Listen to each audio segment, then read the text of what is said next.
Hello everyone, welcome to Study Squad. और इस video में हम क्लास 8 सिविक्स की बुक का चैप्टर 1 द इंडियन कॉन्स्टिट्यूशन देखने वाले हैं और हम इसमें देखेंगे इसके नोट्स। अब कॉन्स्टिट्यूशन का क्या मतलब होता है? लार्ज सोसाइटीज़ यानी कि समाज में बहुत सारी अलग अलग कम्युनिटीज़ होती हैं। कम्युनिटीज़ क्या होती हैं?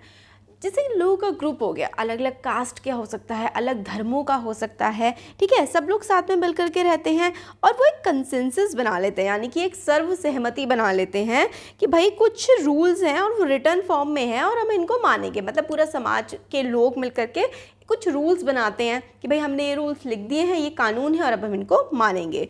कॉन्स्टिट्यूशन होता है written document in which we find rules is called constitution. एक रिटन डॉक्यूमेंट मतलब एक दस्तावेज जहाँ पर कुछ कानून लिखे हुए हैं और हम उन्हें फॉलो करते हैं, वही संविधान होता है। अब पर्पस क्या है कॉन्स्टिट्यूशन का? कॉन्स्टिट्यूशन क्यों बनाया गया है? कॉन्स्टिट्यूशन बनाया गया है ताकि जो फंडामेंटल नेचर है ना हमारी सोसाइटी का, उसको डिफाइन किया जा सके। To define the fundamental nature of a society, to define the nature of country's political system और गवर्नमेंट। भाई क्या नेचर है सोसाइटी का, हमारे देश का समाज कैसा है, और हमारे देश का जो पॉलिटिकल सिस्टम है, राजनीतिक ढांचा हमारे देश का कैसा है, डेमोक्रेसी है, मोनार्की है, प्रेसिडेंशियल रूल है, पार्लियामेंट्री फॉर्म ऑफ गवर्नमेंट है, ये सब है क्या, देखेंगे चैप्टर में।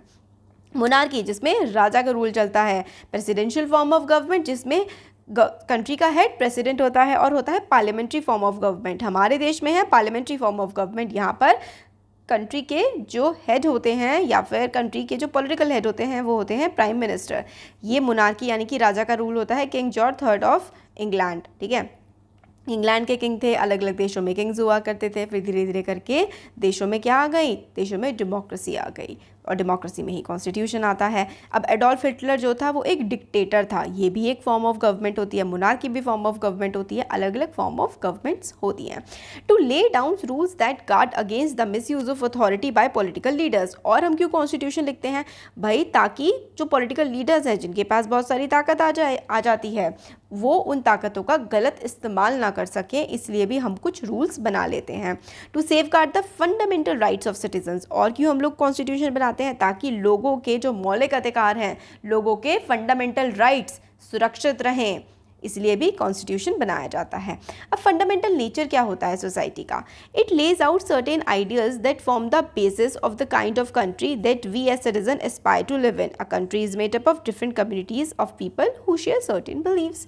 तो भाई फंडामेंटल नेचर क्या होता है सोसाइटी का? भाई सोसाइटी के ना कुछ आइडियल्स होते हैं, कुछ काम होते हैं जिसके बेसिस पर लोग चाहते हैं कि भाई हमारा देश ऐसा होना चाहिए, इस तरीके की चीज़ें हमारे देश में चलनी चाहिए, हमारे देश में दंगे नहीं होने चाहिए, हमारे देश में शांति होनी चाहिए, लोगों के पास काम करने का, पढ़ने का, स्वस्थ रहने का अधिकार हो। ये होता है फंडामेंटल नेचर ऑफ सोसाइटी कि उस देश के लोगों की सोच कैसी है, कैसा व्यवहार है अलग अलग कम्युनिटी का, और वो किस तरीके के बिलीव्स को आपस में शेयर करते हैं। यही होता है सोसाइटी का नेचर। बेस्ड ऑन आइडियल्स यानी कि वो उनके क्या विचार होते हैं। Constitution help serve as a set of rules and principles that all person in a country can agree upon as the basis of the way in which they want to be governed।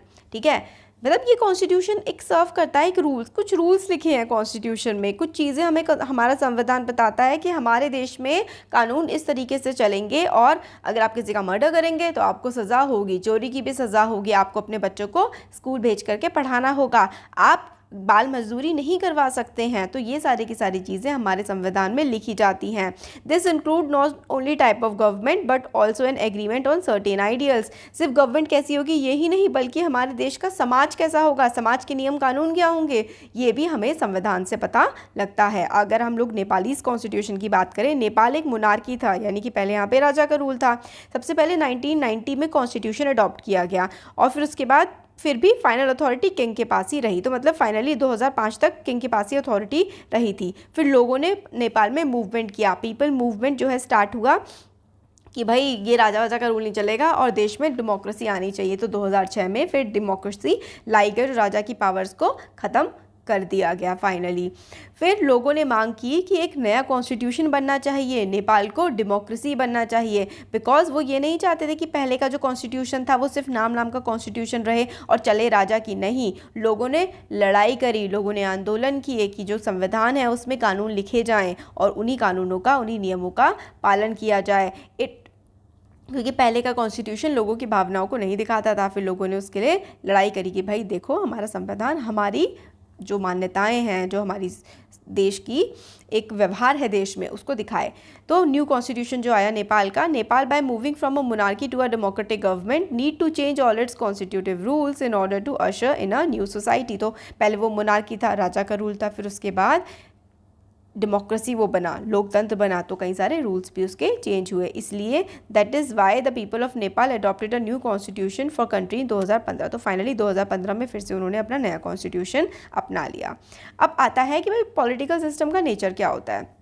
To define the nature of country's political system, अगर हम नेपाल की example लें, नेपाल पहले क्या था, king था, फिर उसके बाद वहाँ पे क्या हो गए, लोगों के द्वारा चुने हुए नुमाइंदे, यानी कि लोगों के द्वारा चुने हुए नेता आए। तो पहले वो मोनार्की था, फिर वो डेमोक्रेसी बना।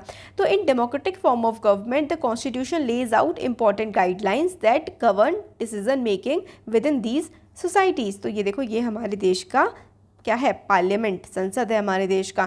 डेमोक्रेटिक फॉर्म ऑफ गवर्नमेंट जो होती है उसमें संविधान होता है, संविधान में कुछ इंपॉर्टेंट गाइडलाइंस होती हैं जिसकी मदद से देश में डिसीजंस लिए जाने चाहिए, और समाज में जो भी चल रहा है वो नियम कानून जो भी होंगे, जो कानून चलेंगे देश में, वो संविधान के हिसाब से ही चलेंगे। In democracy we choose our leaders so that they can exercise power responsibly on our behalf. Democracy में हम अपने नेता चुनते हैं, हम अपने जो नेता चुनते हैं वो संविधान के हिसाब से काम करते हैं, और हम ही उनको ताकत देते हैं ताकि वो ये काम कर सकें। तो यही होती है democracy. Misuse of power, यानी कि गलत इस्तेमाल करना पावर का। Anil, today I am going to report you to Mrs Rao. देखो क्या होता है, Suresh is a class monitor. Suresh class monitor है, बट वो बुली है, मतलब बहुत ही गंदा बच्चा है। उसके his classmates are not too fond of him. उसके क्लासमेट्स ना सुरेश को ज़्यादा पसंद नहीं करते। मिसेस राव जो कि क्लास टीचर हैं, उनको क्लासरूम से बाहर जाना पड़ा अर्जेंटली, और उन्होंने सुरेश से कहा कि वो माइंड करे क्लास को। सुरेश ने स्टार्ट कर दिया अनिल को परेशान करना। तो Anil, today I am going to report you to Mrs Rao. तो कौन कह रहा है, सुरेश जो है अनिल से कह रहा है कि आज मैं तुम्हारी शिकायत करूंगा मिसेस राव से। बट फिर अनिल कहता है कि भाई मेरी शिकायत क्यों करोगे, मैंने आखिर ऐसा किया ही क्या है जो तुम मेरी शिकायत करोगे। तो यहाँ पर सुरेश क्या कर रहा है, अपनी पावर का गलत इस्तेमाल कर रहा है। जो उसकी टीचर है उसने कहा कि क्लास का ध्यान रखना है, बट सुरेश तो कोई अपनी दुश्मनी ही निकालना चाह रहा है अनिल से। तो यही होता है मिसयूज़ ऑफ पावर, कि मतलब किसी को परेशान करना। तो जब मिसेस राव जो है क्लास में आई तो उसने कहा, ma'am while you were away Anil kept talking loudly and disturbing the class, he would not listen to me. तो सुरेश ने अनिल की फालतू में झूठी शिकायत करी मिसेस राव से कि भाई मैम देखिए, ये जो अनिल है ना, ये बिल्कुल बदतमीज़ी कर रहा था, खूब तेज़ तेज़ बात कर रहा था, क्लास को परेशान कर रहा था। अनिल फिर उसके बाद मैम ने अनिल से कहा कि अनिल तुम्हें स्कूल के बाद रुकना होगा और तुम्हें लिखना होगा, I will not disobey the class monitor 100 times. फिर अनिल ने कहा कि तुम्हें, मतलब अनिल से मैम ने कहा कि स्कूल के बाद रुकोगे और 100 बार ये लिखोगे कि मैं अपने क्लास मॉनिटर की बात को नहीं मानूंगा, मतलब नहीं मानूंगा कि नहीं शैतानी करूंगा और अपनी क्लास के मॉनिटर की बात को मानूंगा, ये तुम्हें लिखना पड़ेगा। अनिल बोलता है but ma'am I did not do anything. Anil बोलता है कि भाई मैंने तो कुछ किया ही नहीं।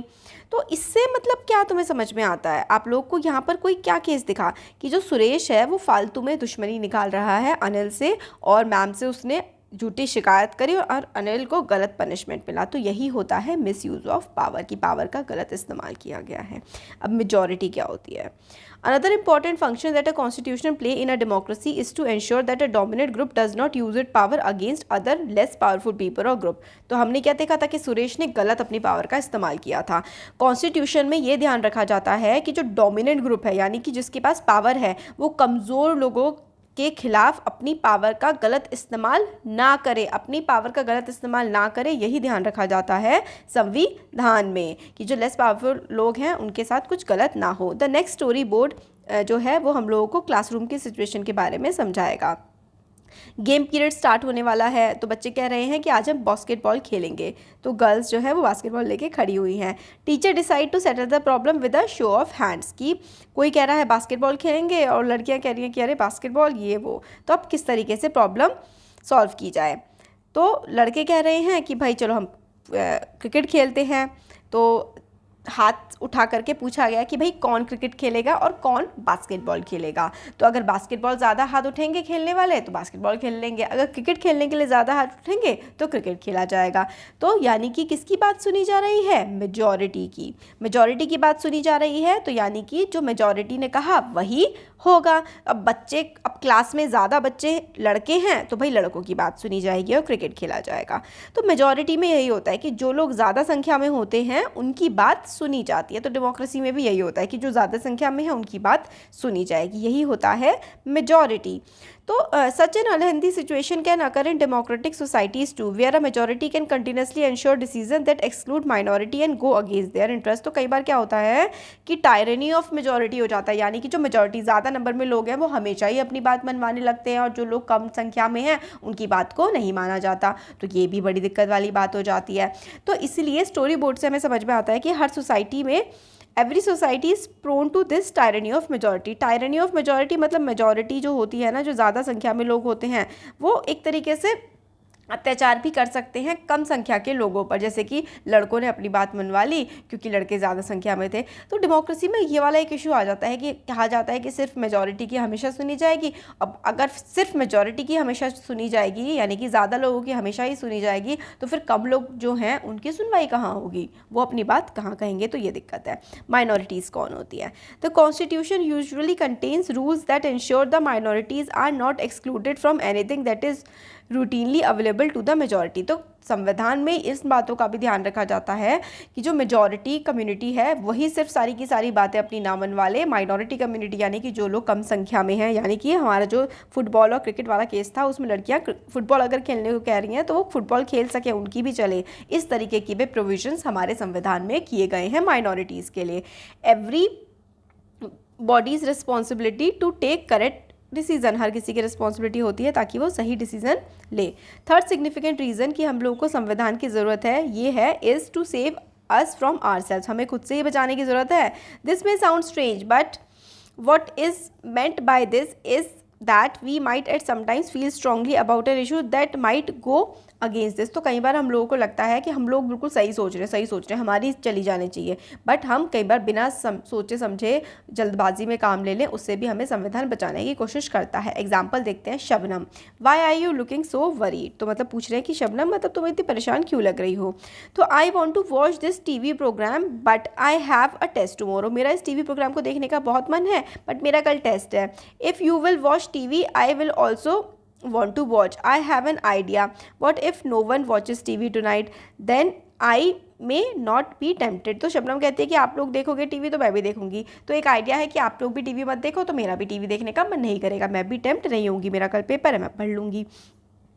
आई have 2 chapter left to revise for tomorrow test. तो वो कहती है बच्चे कि मेरे को अभी 2 चैप्टर और रिवाइज करने हैं कल के टेस्ट के लिए। But it's time for my favourite TV programme, I am dying to watch it but I do that I won't have time to finish my revision. तो वो कहती है कि मेरा फेवरेट TV प्रोग्राम आ रहा है, मेरा बहुत मन कर रहा है उसको देखने का, बट अगर मैं उसे देखूंगी तो मेरे पास अपने एग्जाम के लिए जो है रिविजन का टाइम नहीं बचेगा।